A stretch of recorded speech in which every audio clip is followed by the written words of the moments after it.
Korka nous a rejoint am na feeling mën na way am na talent donc tey mu ñëw exceptionnellement seet si ñu pour qu'on parle de ses projets man feeling bee ma neex quoi na nga def. naka suba si. noirceur de bête. merci beaucoup. ah. jéem a roy Thioro rek. ak ñoom Bijou femme africaine. dafa amul pexe de xeesal na ba sonn moom ñu laayam moo dër. diwoo na ba diwoo kottu ko it mënut a fexe ba xees. je te jure ah. lii bosom naturelul de. en tout cas merci beaucoup kontaan naa Pape Cheikh. di leen remercier ci invitation bi di nuyu ñu ma fekk ci plateau bi yëpp di nuyu ñi seetaan ñëpp. di leen wax Korka ngeen. voilà ñun tamit kontaan nañu donc dinañu waxtaan ak Korka ngeen découvrir bu baax li nga xamante ni moom lay def dinañ leen ko présenter dans quelques minutes on va découvrir ay woyam auteur la compositeur la Médina la jóge comme Youssou Ndour inspiré par son père Safitou Dieng. Safi waaw. moom moo nekkoon orchestre chef d'orchestre bu ASFA mooy association sportive bu forces armées. Ah d'accord donc nga àndoon ak Père Ouza aussi. waaw ci ban période. Père Ouza c'était vers les années 99. ok avant Soul Ndiagamar. non avec période bi muy formé ñoom Mirma. ak ñoom Adams léegi Adam bon elle a arrêté. Mirma ak Mirma rek ñoo ko nekk di continuer. d'accord c'était sur sa dernière formation déjà formation boobu la mujjee def.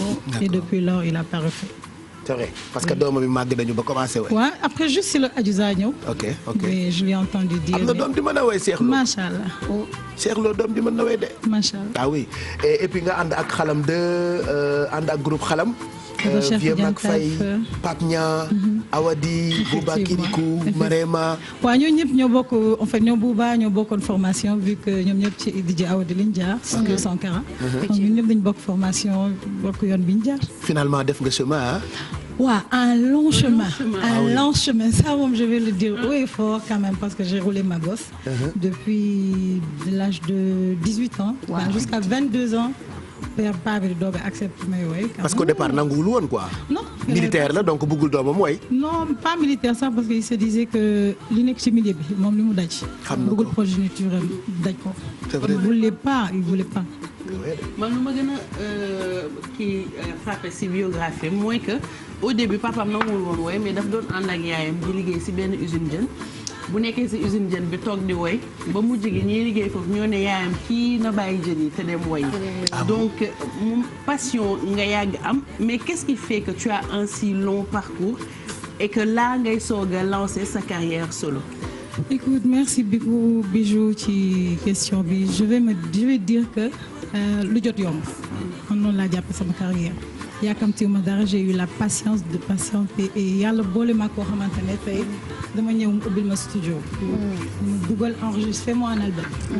est-ce que tu es prête ma ne ko waaw. donc du coup je me dis que lu jot rek dans la vie day yomb.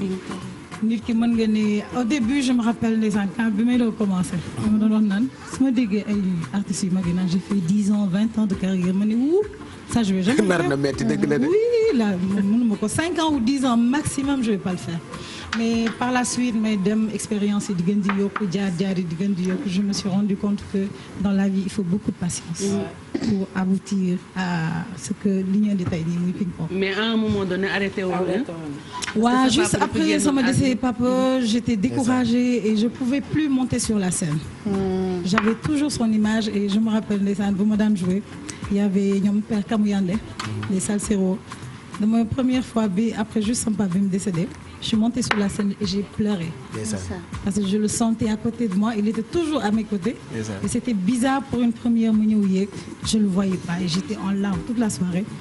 Et après boobu je l'ai décidé ne je vais plus chanter et grâce à la maman j'ai repris il m'a carrément dit que sa papa bi ma ko waxee pour da nga bëgg a way boo ma accepté tu n'as pas le droit de dire non parce que nekk fii nga war a yëkkati flambeau mu yóbbu turam ci kaw comme ça ñëpp xam ne que doomam mën na way et moom da ko doon bàkkoo. nan la def ba nga reprendre. c'était benn boobu j'étais là bi paa bi décédé juste j'arrêtais pas de sortir maa ngi doon génn et tout. mais je chantais pas. doon génn di xool les soirées live et cetera su ma paree ñibbi si expliquer ko maman comment ça s'est passé. ba benn jour un mercredi mu ne ma il paraît que Vieux Mac Faye day jouer nañ dem sa papa dénkoon na la ko nañ dem ñu dem seetaan ko ma ne ko d'accord y a pas de souci banalement comme ça et ñu dem. J'ai commencé, j'ai fait 2 morceaux. Après le soir, il dirait, Vieux Mac Faye m'a dit, tu n'as pas le droit d'arrêter de chanter. Sa papa dafa amoon ci yow yaakaar et bëgg nga yóbbu bëgg ñu dégg la fu nekk. Donc tu n'as pas le temps. Et c'est là que j'ai repris. ku mel ni Vieux Mac Faye bu la waxee loolu mën nga am assurance quoi. waaw quand même assurance la amoon et mu jox ma micro. jàngal ma lu bëri ci musique bi franchement 7 ans d'affilée. man ci sa expérience bi laa la bëggoon poser question comme tu as dit tu as vraiment roulé ta bosse mais est-ce que aujourd'hui le fait d'avoir roulé cette bosse là donc nga jaar ci maison on va dire yu bëri voilà ñu formé la est-ce que ça a influencé plutôt ta musique ce style musical sa façon de way tout ça. Et c'est effectivement parce que bi may doog commencer j'ai commencé par la variété. Ok. Et ñi ma doon côtoyer ñëpp monde variété bi la et ils m'ont beaucoup influencé. Je me disais que j'avais pas le droit de reculer. Korka, vas-y, va jusqu'au bout et pour voir qu'est-ce que ça va donner tout le temps. C'est ce que je me suis dit. Ok. bokk nañ ci ñi ma influencé lu bëri ku ci mel ni ñoom Pape Niang. ku ci mel ni Feu Cheikh Tidiane Tall ndeysaan yàlla ko yàlla yërëm. ay artistes yu mag rek nga may tuddal nii. waaw macha allah yàlla def na jàppale nañ ma ci lu bëri. ñoom itamit yàquñu dara ci art bi. bon bu ñu ñëwee gis nouveau talent dañ lay jàppale. et tout franchement rien à dire. je pense que nag jot na pour ñu teg ping pong. pourquoi ping pong dinañu ko wax lan moo tax mu tuddee ko ping pong. ping pong a ngi nii toog on sait pas donc ping pong. bii du bon de bii du bon.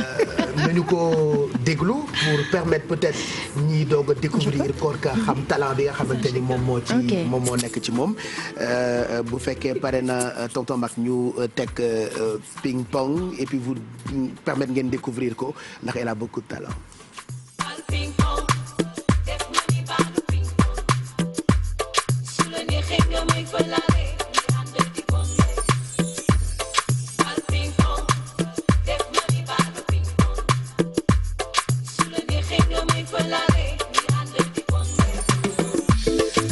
J'avoue que devant toi je suis faible, je suis jalouse, je ne le nierai pas.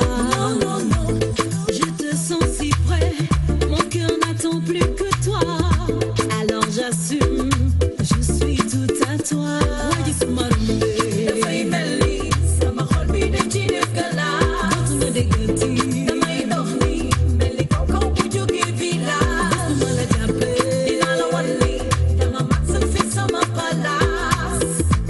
Cause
bu la neexee nga da nga koy fëlaale quoi ping pong.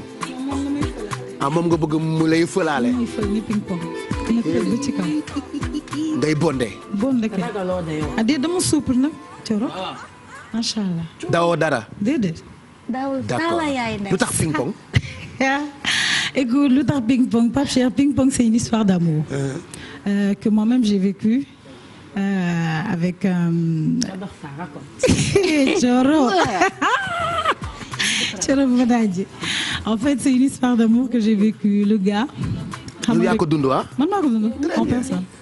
ah waa xaaral rek ndànk méttiwul de en fait xam nga Pape Cheikh ñun suñu milieu bi li ci nekk ñëpp xam nañ que milieu showbiz bi c'est dur c'est compliqué de se mettre en couple avec quelqu'un et si tu n'as pas quelqu'un qui est compréhensif qui te comprend dans ce que tu fais day metti du dem ça ne passe pas et yàlla nattu ma nag xam nga nit moom nit lay gis nii rek bëgg la comme yéen ñi di génn ci télé bi toutes ces choses et léeg-léeg nga gis nit ñëw jëkkati cadeau may la lépp ci bëgg rek bëgg la rek te yàlla tax mais xëy na waaja na mu koy gisee Pape Cheikh metti woon na donc ku ñëw par exemple jox la cadeau moom da koy day fiir moo yow apprécier woy bi sax wala accolade yu metti sax mu ne la kii moom ni mu la xoolee bis na la c'est vrai loolu àndul ak carrière woykat àndul ak siiw àndul ak nit public non on est en fait on est des hommes de public franchement nit ñi lañ am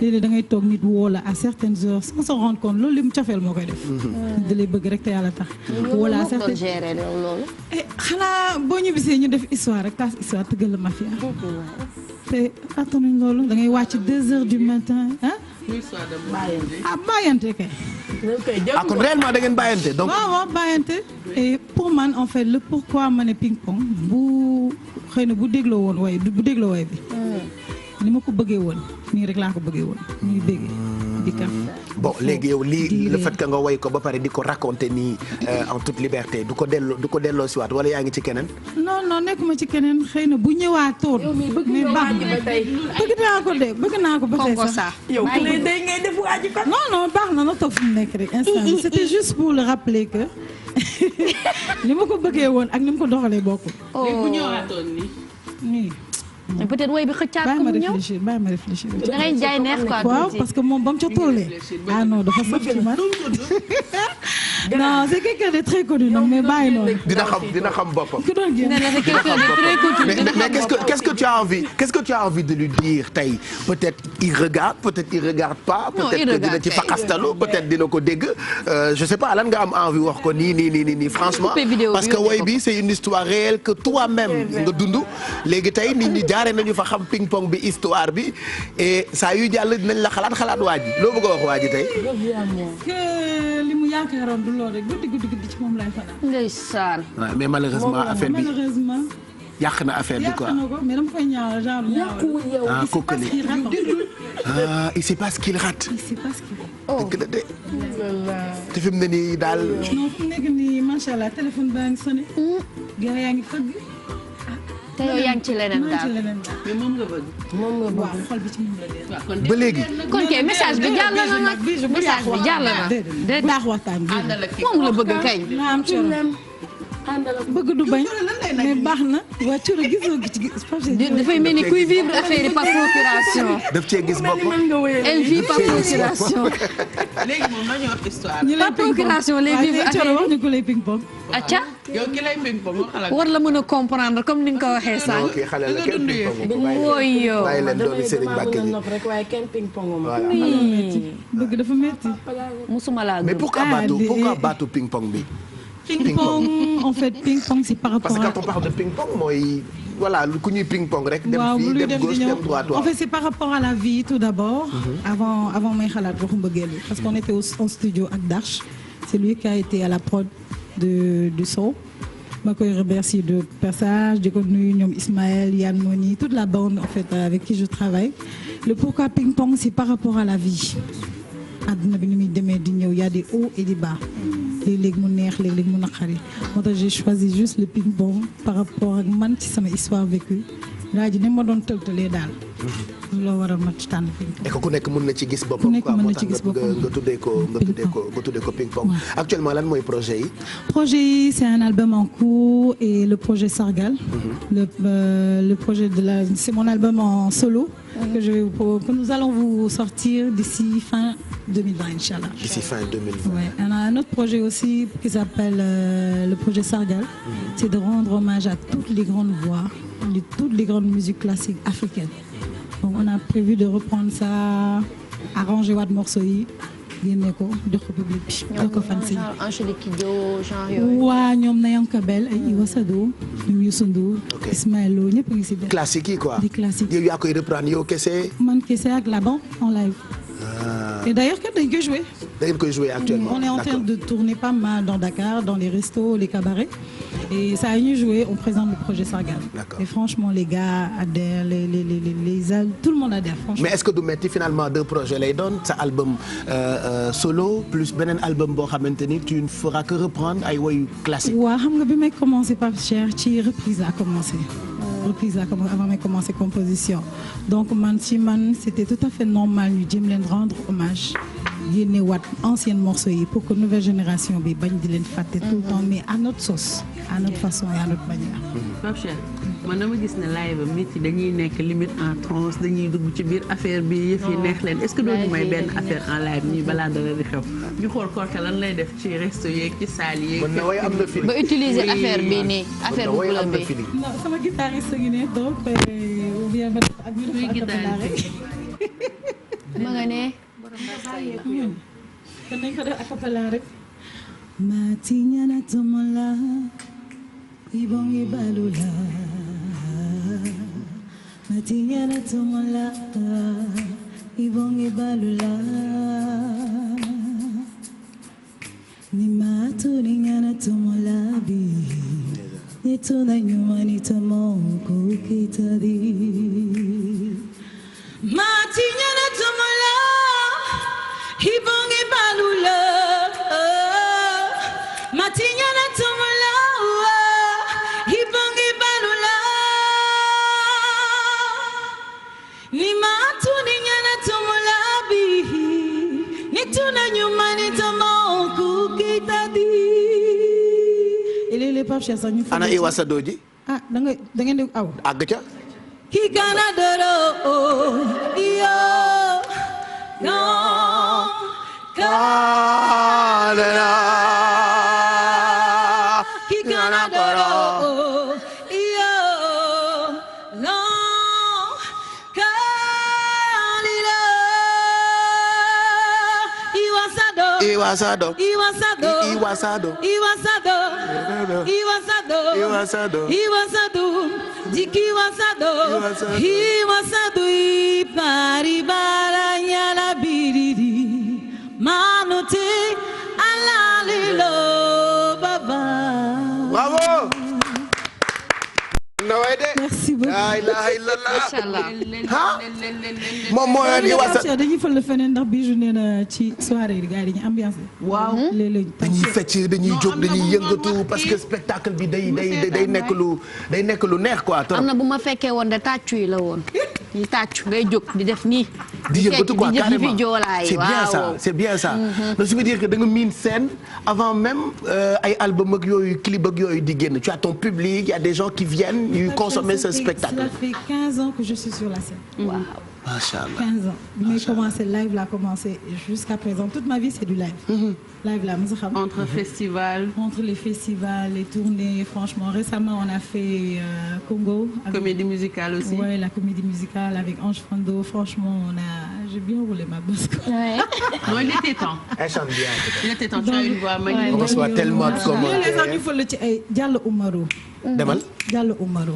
ndeysaan. Diallo Oumaro kat xale bi Diallo Oumaro. jaay ma ndar ndar Louga Kébémer ba Gossas. da ngaa tombé bëgg mentu moo tax aw ma force. suba laa la di gën a nelaw. lii ma dal tey. nga ni Diallo Oumaro. dama ne ko Diallo Oumaro. tey loolu. Chéri Jojo. dégg nga lii. Diallo Oumaro xale bi Diallo Oumaro. Gossas laay xaar. jaay ma ndar ndar Louga Kébémer ba Gossas. C'est dommage que j'ai sommeil. maa nga Gossas ba. wàcce nga Gossas. yow Gossas dafa wàcce. egg nga Gossas dafa descendre en bas très parti. Gossas te lii saa yoo ko dóoree. xam nga dafa taasuwee gars yi dañuy jóg taxaw quoi di fecc. boo ko deful parfois en fait j'ai l'habitude de le faire damay ñëw toog. donc am na ñoo xamante ne Diallo Omaro rek lay indi. leen fay indi. Diallo Omaro mi rek André Mbaye moom it tamit Tunga. André Mbaye. ak géwél bu mag la de. moom sama xarit ba Paul Thioune. moom André Mbaye lañ koy woowee mooy tee tamaji mais gars yi duñu xaar leneen. léeg-léeg dañuy toog ba soirée bi bu jeexul. buy waaj a jeex ay 2 morceaux avant fin de soirée bi. oui ñëpp toog def nii. kalu di xaar. Diallo naan ana Diallo.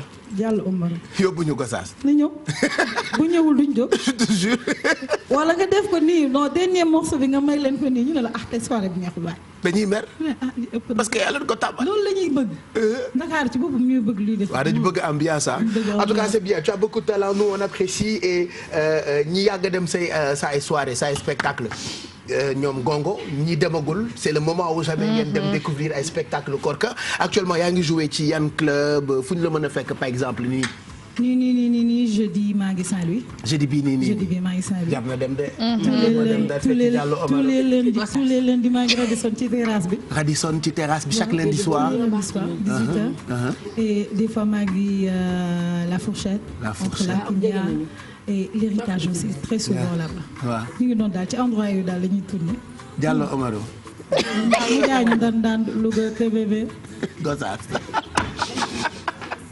On aime ça merci Korka tu restes avec nous 10h39 mooy doog a jot Yama Diouf madame Bey qui apprécie elle dit waxal Korka elle chante bien lu muy diwoo nag laa bëgg a xam ndax elle a beaucoup de talent xam naa karité rek ngay diwoo lii de la laaj laay diwoo nag dëgg neexul nee na looy diwoo la bëgg a xam moom de laay diwoo karité gi rek karité gi kese